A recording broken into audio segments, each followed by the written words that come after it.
ॐ पूर्णमदः पूर्णमिदं पूर्णात् पूर्णमुदच्यते पूर्णस्य पूर्णमादाय पूर्णमेवावशिष्यते. So welcome to our Saturday morning session. We are talking on the different aspects of India's ancient heritage. We have already discussed in brief the Sanskrit language. We talked about astronomical and mathematical contributions. And today we will talk about the time. I think one of the share which was done on Atmabodh also indicated about time, that when people did not understand the year, the Indians were talking about billions of years. So we will start with briefly with the Hindu calendars. There are three major Hindu calendars. One is the Saptrishi calendar, which is going back to 3076 before Christian era. So that is about 5096, 97 years before today. Then there is a calendar which is associated with the beginning of Kali Yuga. This reference comes in Mahabharata, and that is precise date given, calculated on the basis of astronomical configurations given in Mahabharata, is 18th February 3102 before Christian era.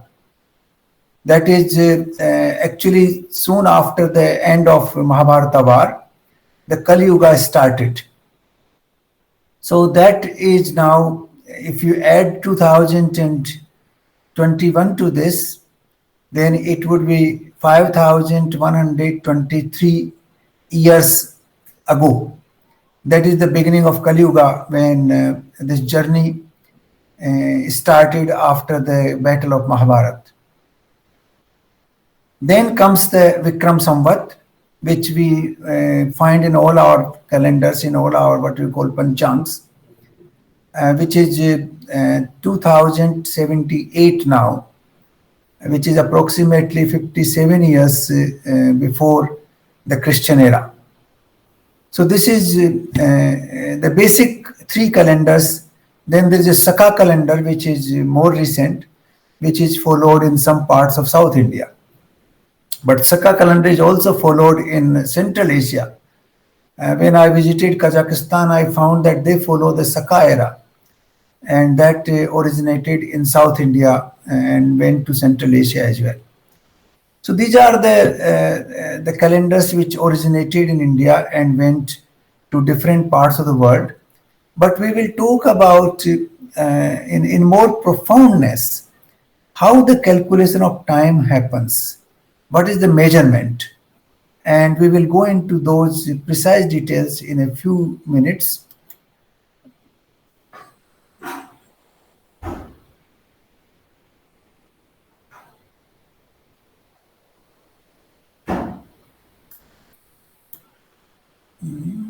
I'm not able to change it.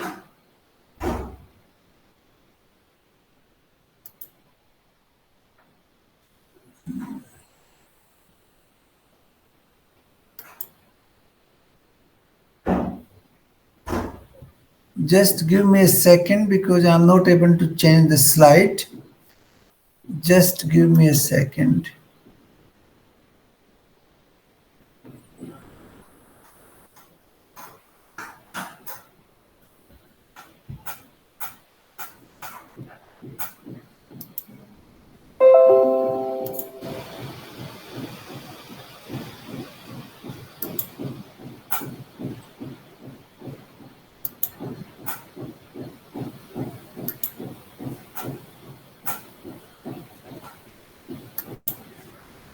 Yeah. Okay. So now we'll go into a very scientific calculation of time. And this is given in Bhagavad Puran, which is also called Srimad Bhagavatam. you must be knowing that a lot of people have these 7-day part of Bhagavad Puran or Srimad Bhagavatam. Parts of this text are so scientific which one cannot actually believe. So one of them is calculation of time. And this is in the third. There are, Srimad Bhagavatam is in 12 khand, that is 12 books. And each khand has so many chapters and then verses. So here we are talking about the third book of Srimad Bhagavatam. And we are talking about the 11th chapter. Third book, 11th chapter, and then the verses will come here. So I'll read out the second verse of this chapter. Atoms are the ultimate state of the manifest universe. When they stay in their own forms, without forming any bodies, they are called unlimited oneness. This is actually infinite, explaining the infinite time. When the atoms do not form into a body, then they represent the unlimited oneness, that is infinite time. Then if we go further down to verse number 5, actually all the verses from 1 to going right up to 14, they all explain time, but I am taking selected verses here. The verse number 4 says, atomic time is measured according to its covering of a particular atomic space. That time which covers the non-manifest aggregate of atoms is called the great time. That is the first definition of time anywhere you will find in any scripture. The beginning of time, the atomic time, how it starts.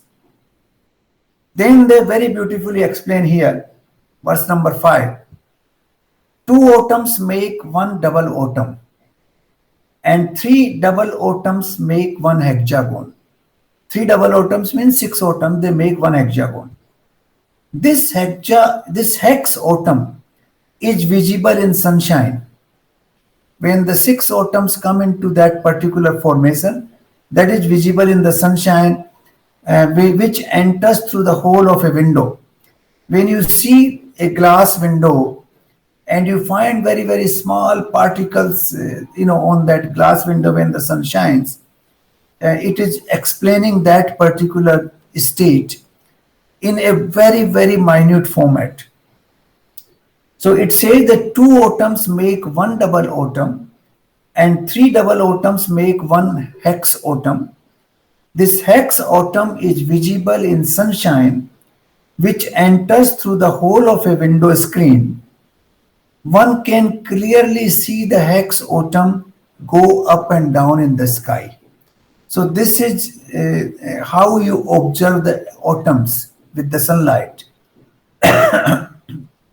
And then will come how you measure time when the atoms are put together. The verse number 6. The time duration needed for the integration of 3 Trasaurus, that is 3 hex atoms. That is, 1 hex atom has 6 atoms, and 3 hex atom is 18 atoms. They form a particular formation. So the time taken to make that formation is called Truti. Now you see how depth they have gone to calculate the time. Let me read it again. The time duration needed for the integration of 3 hex atoms is called Truti. Now Truti is what? Truti is 1 second divided by 1687.5. That is the time called Truti. This is the very, very small fraction of a second in which 3 hex atoms form a particular combination, and the time taken by that combination is called Truti. And 100 Trutis make one Veda. That is 100 Trutis. Now, Truti here, if you see this slide here, it is 8 by 13,500. And then Veda is 100 times of a Truti, so it is 8 by 135 second. So you can imagine how deeply our ancestors have gone in calculating how the time originates and how we calculate the time. It is linked with the atomic expansion. It is linked with the activities of the atom in the atmosphere. And that is seen through a window in the sunlight. So these are all experimentations done, and then they came to this table which is here on the screen. But I will go one by one through these verses to explain how this table has come into existence.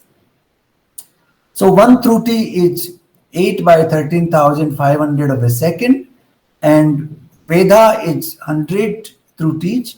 So one Veda is 8 by 135 seconds. Then let's go to the next one.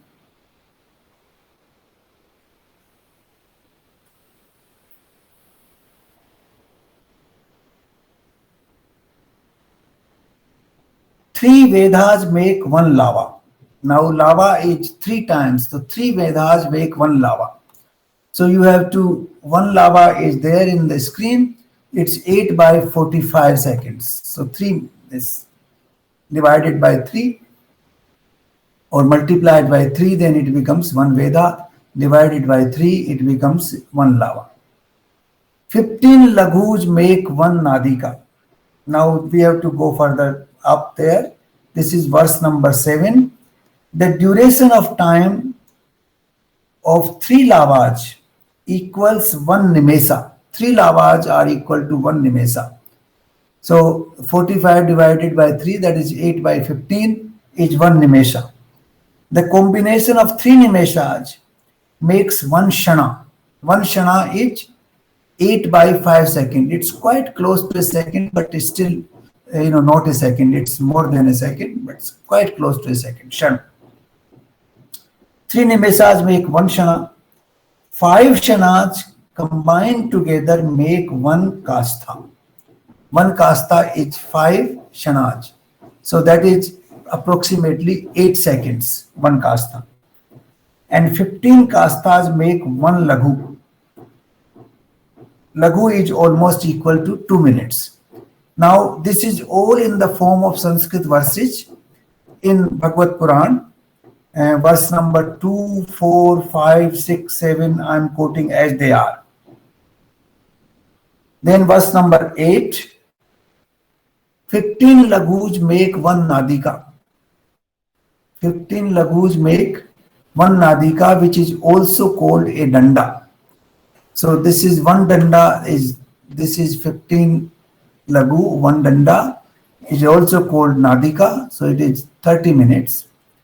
2 dandas make 1 muhura, 1 muhurat.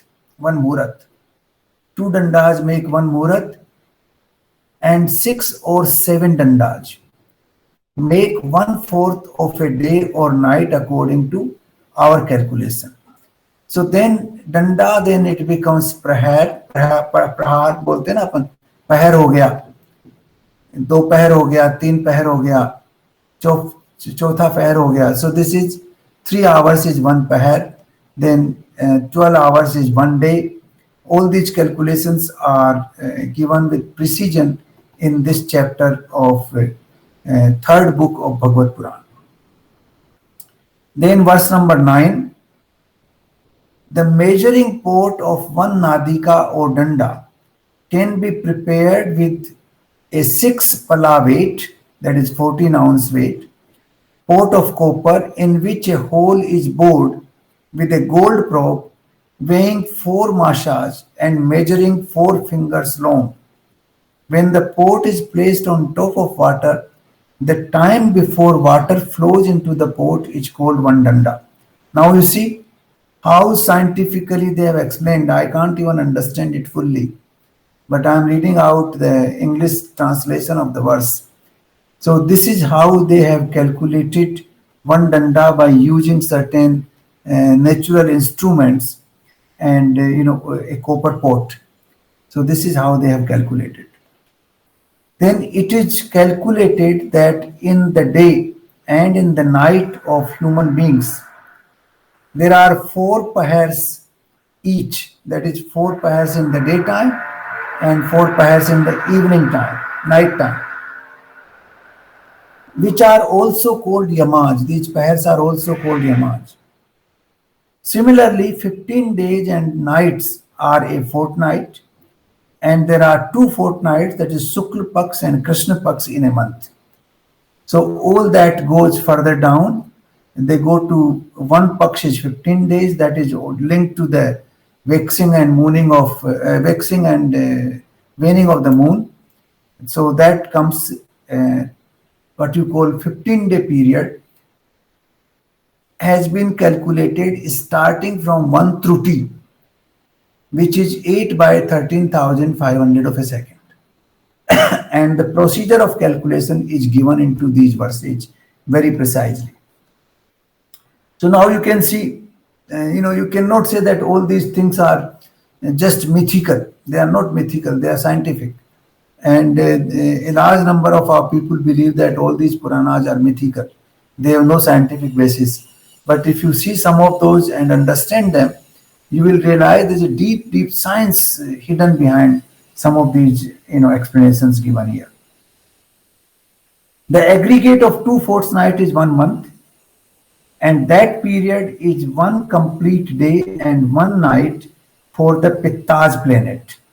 Now 1 month is actually equal to 1 day and 1 night for Pittaj planet. You see, this is how the calculation go further down. And then they link it to the Devas planet, that is divine year. 2 solar movements make 1 day and 1 night of the demigods.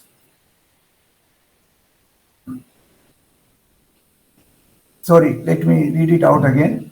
The aggregate of 2 fortnights is 1 month, and that period of 1 complete day and 1 night for the Pitta planet. 2 of such months comprise 1 season, and 6 months comprise 1 complete movement. So the seasons which we have, 6 seasons are based on this calculation, that every 2 months they comprise 1 season, and 6 months comprise 1 complete movement of the sun from south to north. You say that Dakshinayan mein chala gaya, Surya ya Uttarayan mein chala gaya. That is explained here, that in 6 months the 1 cycle of the sun is completed from north to south and south to north. And this is all explained in this particular verse. Then we go down further. 2 solar movements. 2 solar movements means 6 months each. 1 solar movement is for 6 months. That is north to south and south to north. So 2 solar movements make 1 day and 1 night of the Devtaj. So that is 1 year of humans make 1 day of Devta. That is what it means. Demigods has been used for Devtaj. The word Devta is appearing in the verse. And the combination of day and night, 1 complete calendar year of human beings. So therefore, 100 years of human beings is equal to 1 year of Devaj. That is what the calculation is. Now, I'll go further down. That is not in the slides here, but I will go through different calculations which are given in different parts of Bhagavad Puran. They are not collectively in one place. These explanations which I have read out, they are in the 3rd book, 11th chapter, verse number 1 to 14. That is coming from atomic time right up to 1 year of the Devaj. So that is 1 year of the Devaj is equal to 100 years of human beings. And 1 year of human being has 2 solar, what you call movements. one from north to south and one from south to north. And that is what we call Dakshinayan and Uttarayan. So this is what has been explained completely in these 14 verses of Bhagavad Puran. Now, after going to 15-day period, I will explain how they have reached up to 1 day, one lifetime of Brahma. That's a very, again, fascinating journey of calculating time. The first here is a tithi or lunar day is defined as the time it takes for the longitudinal angle between the moon and the sun to increase by 12 degrees. That is a tithi. When we call tithi in our calendar, meaning of that tithi is that the time the moon, the longitudinal angle between moon and the sun should increase by 12 degrees. That is a tithi. See how precise astronomical calculations have gone into defining a tithi. Therefore, the tithi begins at different times of the day and vary in duration from approximately 19 to 26 hours with an average of 24 hours. That is why the normal calculation is 24 hours for a day. But when we calculate tithi, then the variations happen because of this 12-degree angle. Because the 12-degree angle is not uniform. The elliptical shape of various planets make it the Earth and the Moon and the Sun make it change. So in one particular phase, the 12 degrees could be covered in 19 hours. In another phase, they are covered in 26 hours. So that is what they are explaining here. The explanation given is based on the 12-degree increase between the moon and the sun, between the angle of the moon and the sun. And that angle is not uniform. And that is why tithi comes in different, times, and the duration of tithi changes depending on the 12 degrees. Since a tithi is based on the movement of the longitudinal angle between the sun and the moon by 12 degrees, 30 tithis are needed to complete the circle with an angle of 360 degrees. 30 into 12 makes 360. And 360-degree angle means a complete circle. And that 360-degree angle, once it is completed, that means you have completed 30 tithis, 30 tithis. And each tithi has 12 degrees. But as I mentioned, these 12 degrees don't move uniformly in terms of time because of the elliptical circles involved. And therefore, the tithis in duration differ depending upon the movement of 12-degree angle between the sun and the moon. So this is the 360-degree actually becomes the what you call yardstick of measurement of time. But then how this goes back into different particles has been explained in Bhagavad Puran. Now 30 tithis therefore make a lunar month or a mass. That is, मास कहते हैं ना, पहला मास, दूसरा मास, तीसरा मास. तो एक जो विक्रम संवत का एक महीना है, मास है, उसमें 30 तिथिज होती हैं. 30 तिथिज का मतलब there is one complete cycle of the moon and sun. That angle is 360 degree. One complete cycle has taken place. 360-degree movement has taken place. And that movement has been measured by 12 degrees each. So 30 degrees make, one complete month in which the circle happens. And that circle happens approximately in 29.5 days. And that is why there is a difference between the what you call lunar month and solar year. That is adjusted separately. Then we go next. Based on the waxing and waning of the moon, a lunar month has been divided into two parts called Krishna Paksh, that is between full moon and new moon. When it is start waxing, then it is the beginning of the Krishna Paksh. Sorry, when it starts waning, and when it starts waxing, then it is the beginning of Shukla Paksh. So the Shukla Paksh is defined based on the waning and waxing of the moon. A ritu or season is 2 months. That is what we said. One season is for 2 months.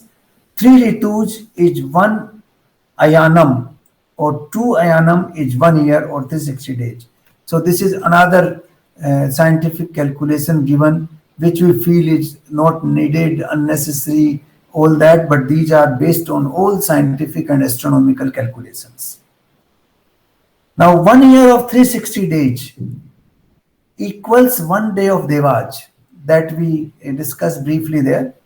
1 year of 360 days equals 1 day of Devaj, or the demigods.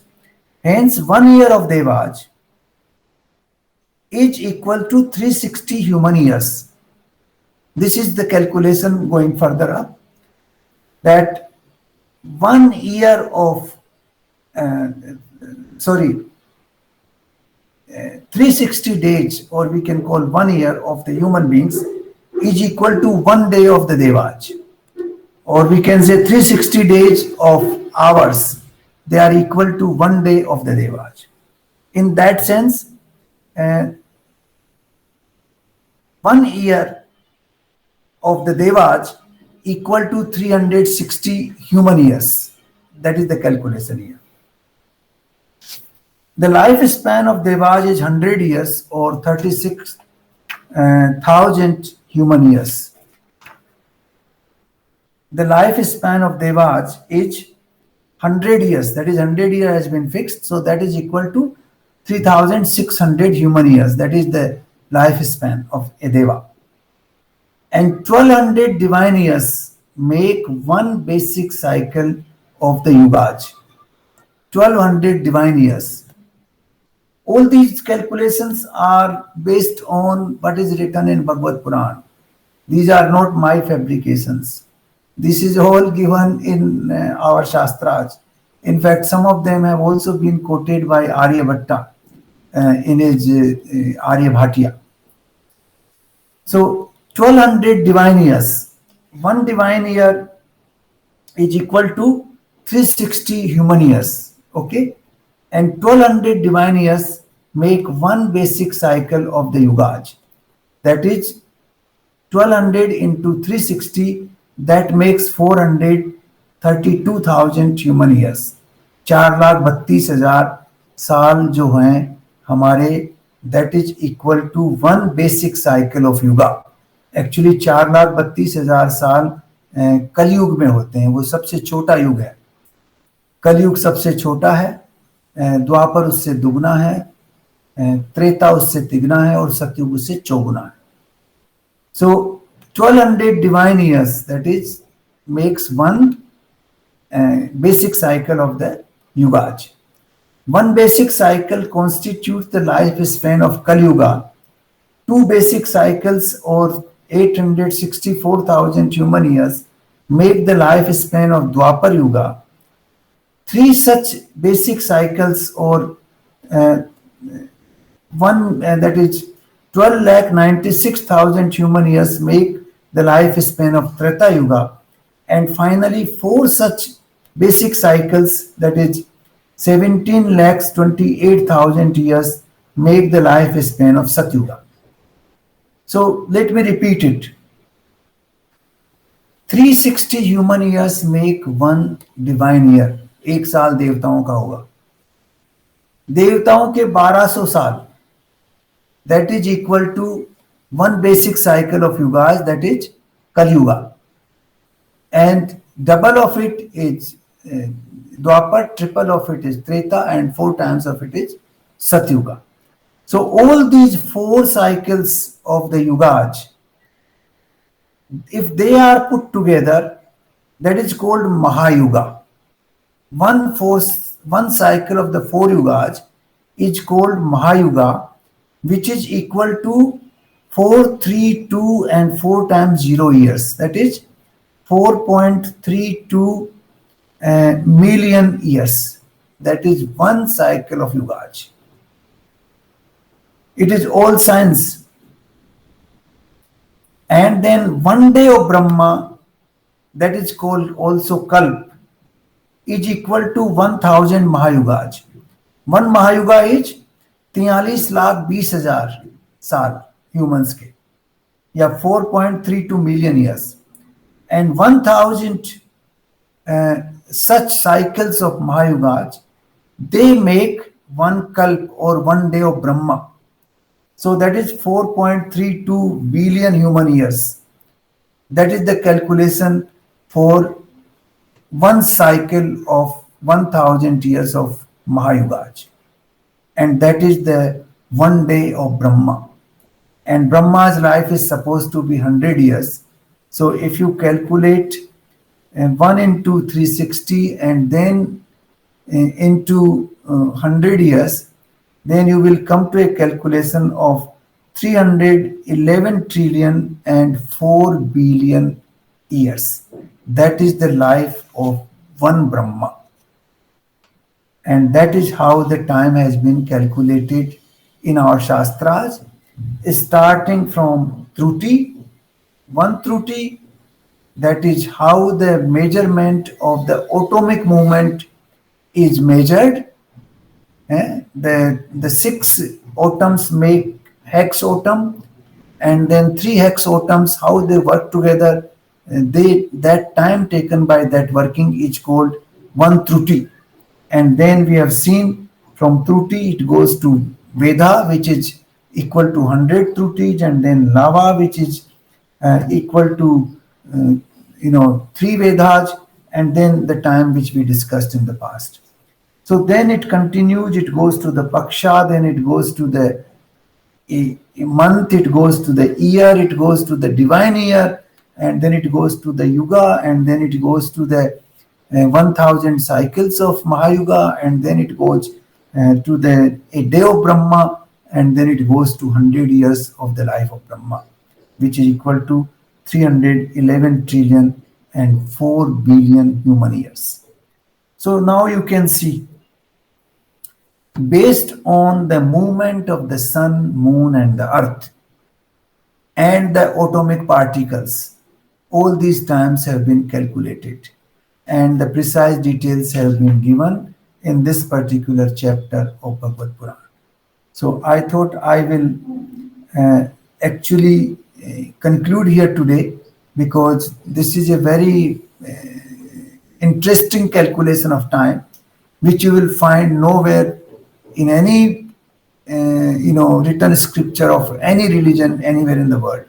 It's only in India that the time has been explained in such a great length, starting from atomic time to the life of Brahma. And not only that, I would also like to explain one small thing here. In India, the time is also called Kal. It's called Kal because time is ultimately the destroyer of everything. Whatever is existing in this universe in the physical form is subject to the vagaries of time. And that is why it is called. The Kal takes its own toll. The 100 years complete, human being dies. 80 years complete, human being dies. And say 4.32 billion years complete, and the earth dies. So this is the various time cycles have been set in this universe for different planets and different appearances.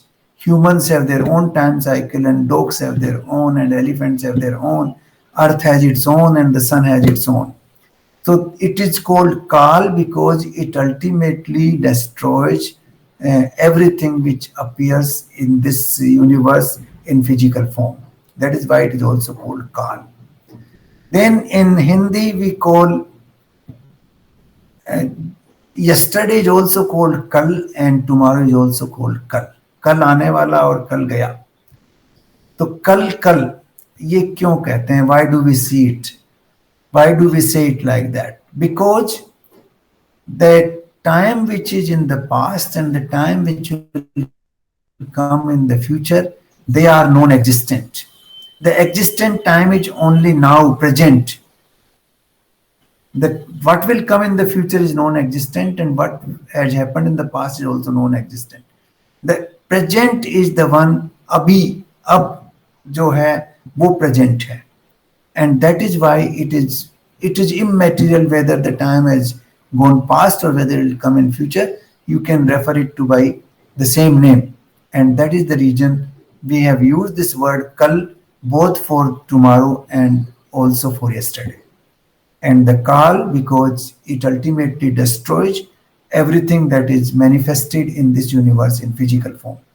And we have seen how precise calculations of time starting from 8 by 13,500 of a second and going right up to 311 trillion and 4 billion years of the life of Brahma. So this is the precise science of time, which has been explained in variety of scriptures, but in great detail in Bhagavad Puran. But as I mentioned, Aryabhatta and other ancient Indian writers have also described calculation of time in their own writings. So I would conclude today's talk on the time, which is one of the greatest contributions of Indian civilization to the world. In fact, I think Sushil ji shared one small